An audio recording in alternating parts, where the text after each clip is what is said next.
আসসালামু আলাইকুম। আজকে মে মাসের শেষের দিকে আঙ্গুরের কিছু কিছু ফলন আসছে।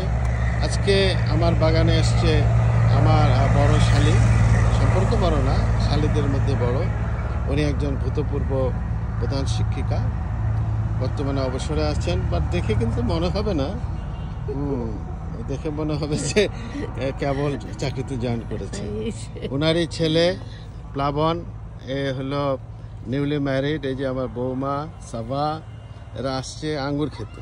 তা আমি বললাম যে আঙ্গুর যখন খাবাই তো একটু টেস্ট করো, আমরা শর্ট একটা ভিডিও নিই। তো এখন এইভাবে প্লাবন দেখো তো, টেস্ট করো তো দেখি।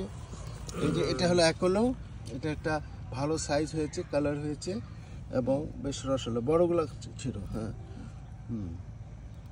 বাকিগুলো নিয়ে যাও, সমস্যা নেই। ওদিকে যে থোকাটা আছে নিয়ে যাও। আচ্ছা ঠিক আছে, তোমরা একটু টেস্ট করো তো। যেহেতু জিও কি কয় ব্যাগে ঢাকা ছিল, অতএব খেতে পারো, কোনো এগুলোতে কোনো স্প্রে নেই, কোনো সমস্যা নেই, এমনি ডলা দিয়ে খাও। ভিতরে কেমন মনে হচ্ছে? রসালো? হ্যাঁ রসালো প্রচুর, এই যে রস পড়তেছে, বাবারে রস পড়তেছে, দুটা বিচি, ওরে বিচি দুটা, ওই যে ছোট্ট একটা বিচি। হ্যাঁ দেখি বৌমা কেমনে খায়। ওরে বাবারে, একবারে খেয়ে ফেলেছে। মিষ্টি আছে ভালো। আচ্ছা, কেমন মিষ্টি? ভালো, অনেক মিষ্টি, যাক দারুণ লেগেছে।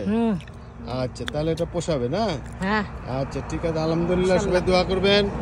এই নিয়ে আমাদের পথ চলা, আমরা আরও কয়েকটা ভ্যারাইটি টেস্ট করব। সে পর্যন্ত ভালো থাকুন, সুস্থ থাকুন। এই যে আমাদের অর্চেড, এই অর্চেডে এই যে দেখতেই পাচ্ছেন, ওখানে আবার মাদ্রাজি লিচু পাকতে শুরু করেছে। মাদ্রাজি লিচু কেবল রং আসতে শুরু করেছে। দাওয়াত থাকলো, যে কেউ আসে খেতে পারে।